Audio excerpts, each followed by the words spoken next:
કિસાન સંઘ ગુજરાતના ભરૂચ જિલ્લા સંગઠન દ્વારા વટારિયા સ્થિત ગણેશ સુગરને લેખિતમાં રજૂઆત કરીને વર્ષ 2023 અને 24 દરમિયાન શેરડીનો ભાવ ₹3,000 આપવા માંગ કરાઈ છે। કિસાન સંઘ દ્વારા આ બાબતે જણાવ્યા મુજબ ચાલુ વર્ષે ગણેશ સુગર દ્વારા શેરડીના જે ભાવ નક્કી કરાયા છે તે અન્ય સુગર ફેક્ટરીઓની સરખામણીએ ઓછા છે અને પોષણક્ષમ નથી। વધુમાં જણાવ્યું હતું કે પાછલા 3 વર્ષથી ગણેશ સુગરનો ખેડૂતો સભાસદો અન્ય સુગર ફેક્ટરીઓની સરખામણીએ ભાવમાં નુકસાન વેઠી રહ્યા છે। ઉલ્લેખનીય છે કે હાલ ગણેશ સુગર વટારિયા ખાતે કસ્ટોડિયન કમિટી વહીવટ કરે છે।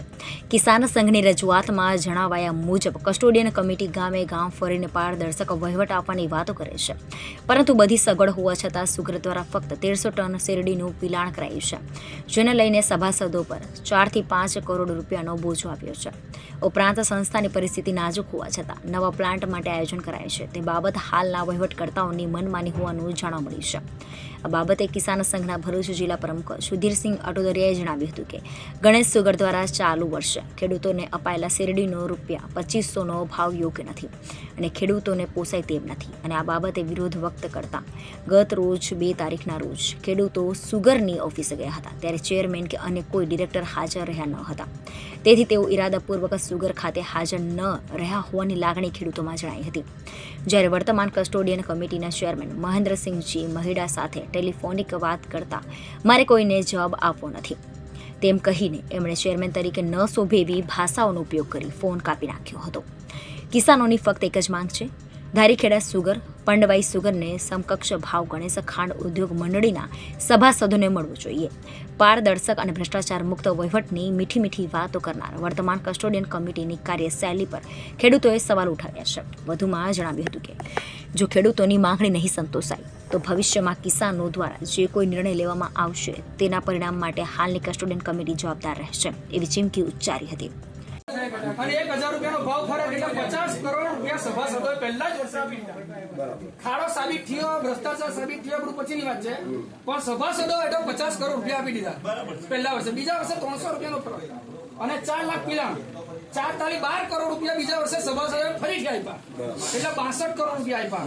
અને આ વર્ષે તમે 700 રૂપિયા ગણો ને 4 લાખ પિલાણ ગણો, 7 તાલી 21 કરોડ રૂપિયા સભાસદોએ પાછા ત્રીજા વર્ષે આપ્યા, એટલે 63 અને 81 84-85 કરોડ રૂપિયા સભાસદોએ 3 વર્ષમાં સંસ્થા બચાવવા આપી દીધા। હવે કેટલું જોઈએ? કસ્ટોડિયન સાહેબે પહેલા દિવસે એવું કીધેલું તેરાળે કસ્ટોડિયન સાહેબે કે અમારે આટલો મોટો ખાડો છે તો સભાસદોએ 85 કરોડ રૂપિયા આપી દીધા। રિકવરી આમાં નથી ગણતા, રિકવરી જે આવી આમાં નથી ગણતા, ખાલી ફક્ત સભાસદોએ 85 કરોડ। એમાં એવું છે કે 85 કરોડનું જે દેવું કહેતો હતો એમાં તો 39 કરોડ સંદીપભાઈ યુનિયન બેંકમાં ભરેલા છે। હું સાંજે સર્ટિફિકેટ ગ્રુપમાં મૂકવાનો જ છું, ચિંતા ન કરતા। એટલે 85 માંથી 39 બાદ કરો એટલે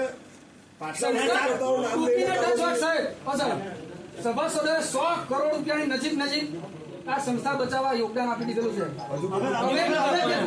અંદાજો મારો 45 કરોડ દિનેશભાઈ 100 બહાર કાઢો। હવે એ લોકો ગેપ પટાવીને આવે છે, એ 2 કરોડ અંદર નહીં ચાલે, આ સંસ્થા પડી જાય લાગે એવું ને જીતું જાય તો એ લોકો તમારું rule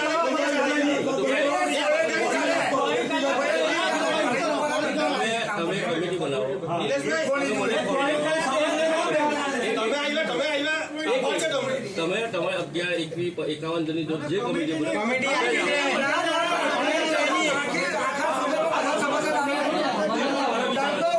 reporter Viral Gohil, Janadesh news, Bharuch.